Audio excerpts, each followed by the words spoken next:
Disney's Beauty and the Beast's live-action remake is a film that captures the same magic as its animated predecessor, yet adds enough modern touches to entice the new generation of movie viewers. However, for those of us that hadn't had the privilege of watching a VHS tape in our lifetime, you know who I'm talking about. God, I feel old. Or have just never seen the 1991 Disney original, the new film's more realistic feminist approach may leave Disney fans searching vintage outlet stores to re-watch the animated version. Or I guess you could just buy the Blu-ray, but I mean, where's the fun in that? But anyway, that's the purpose of this video, to explain the ending of the live-action remake, and also point out the major differences between the two films and whether or not those changes work. So keep in mind, everything you hear from here on out has major spoilers to both films, so you've been warned.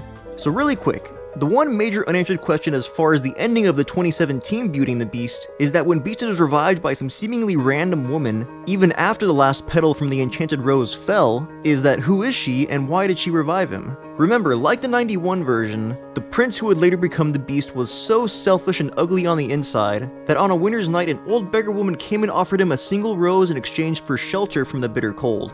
And because this woman was laughed at for her appearance, and saw that there was no love in the prince's heart, she revealed herself as a beautiful enchantress.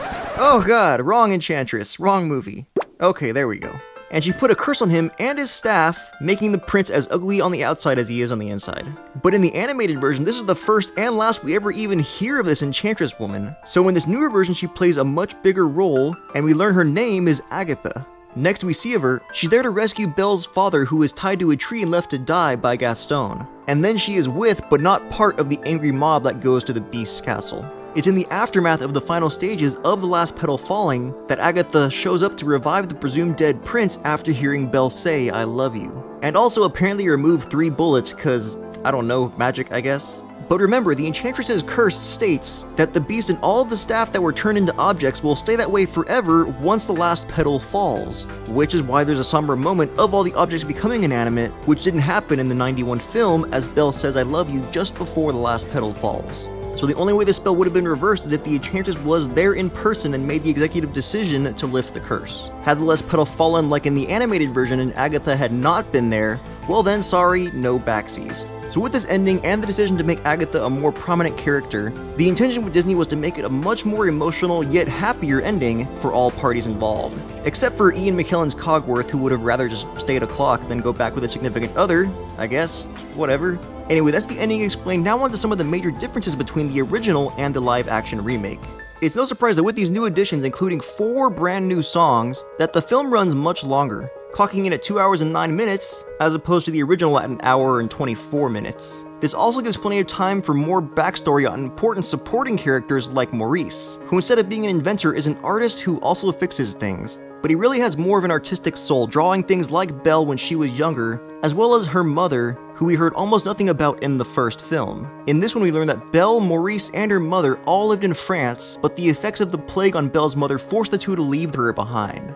Luke Evans' Gaston also gets a little more backstory, this time being a former captain returning from a war, and they removed the wedding before he even proposed to Belle scene because, well, that would have been ridiculous. What wasn't ridiculous is the more feminist approach on Emma Watson as Belle, making her far more inventive and more anti-princessy than her animated counterpart. Also getting rid of her character's slightly Stockholm Syndrome-y feel with the Beast. And speaking of the Beast, we get one extra tidbit of information on him that explains his abrasive behavior. It's Mrs. Potts that reveals that the prince's mother also died when he was young, and her and the staff feel like they didn't intervene enough with the prince and his father, who turned him into a hurt, selfish young man. And we might as well talk about it since everyone was in such a big kerfuffle in LeFau's exclusively gay moment. Oh, which I'm not exactly sure what that particular moment was. Was it LeFau's subtle omission of his feelings for Gaston? Was it one of the 3 musketeers who enjoyed being dressed as a woman?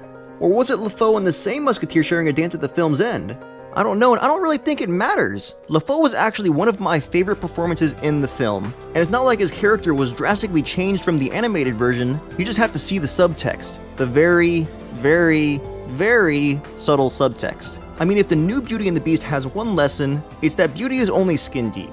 And sure, you can be good looking on the outside, but if you're a hateful, homophobic bigot, well then you, sir, you are the true ugly beast. And that's everything I have for the Any Explained and biggest differences between the 2017 and 91 Beauty and the Beast. Be sure to like, comment, and subscribe below, and tell me your thoughts on the film. And also comment which of the next live-action Disney remakes are you the most excited for? Or if it's unannounced, which Disney film do you hope to be remade into live action? And don't forget, as always, this is 5 Things Explains Everything with The Fingerbang Show. I'm out.